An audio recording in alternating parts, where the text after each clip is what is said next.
రకరకాల పత్రికలు రకరకాల రాసినాయి.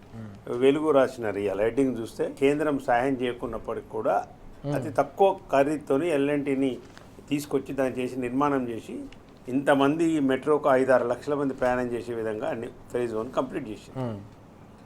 ఇవాళ ఉన్నదాన్ని ఆల్రెడీ మంచిగా నడుస్తున్న వ్యవస్థను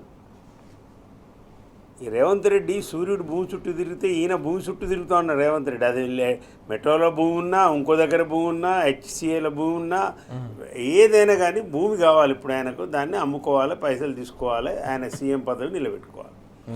మంచిగా నడుస్తున్న మెట్రో వ్యవస్థని ఫేజ్ 1ని దాంట్లో ఏలు పెట్టి నీ కబ్జా కోసము నీ యొక్క డబ్బుల కోసం చేసిన దాంట్లో అసలు ఎల్ఎన్టీని ఎందుకు పంపించారో ఇంతవరకు జవాబు లేదు. దాని మీద ఏమైనా కమిటీ వేసినవా, ఏమైనా అఖిలపక్షం పెట్టినవా, ఏమి లేదు. దాదాపు ఇవాళ మెట్రో ఆస్తులు ఫేజ్ 1 ఆస్తులు దాదాపు 20-25 వేల కోట్లని లీగల్గా చెప్తున్నారు. మీరు ఇండైరెక్ట్గా ఆలోచిస్తే దాని ఫ్యూచర్ గమనిస్తే దాదాపు 35 నుంచి 40 వేల కోట్లు వస్తుంది. ఇవాళ వాళ్ళకున్న భూములు కావచ్చు, వాళ్ళు కట్టిన స్టేషన్లలో కట్టిన ఇవి కావచ్చు, షాపింగ్ కాంప్లెక్స్ అన్నీ కూడా ఇవాళ వస్తున్న రెంట్స్ కావచ్చు. ఇది కట్టింది ఏంటంటే ఎల్ఎన్టీకి రెంట్స్ వసూలు చేసుకోవడం కోసం ఇచ్చిన వాళ్ళు ఎవరో కిరాయిదారులు పెట్టుకుంటారు. ఇది జరిగింది. ఇప్పుడు ఉన్నదాన్ని ఉన్నట్టు నడవనీయక ప్రభుత్వం టేక్ ఓవర్ చేయాలి. ఎందుకు చేయాలి ప్రభుత్వం టేక్ ఓవరు?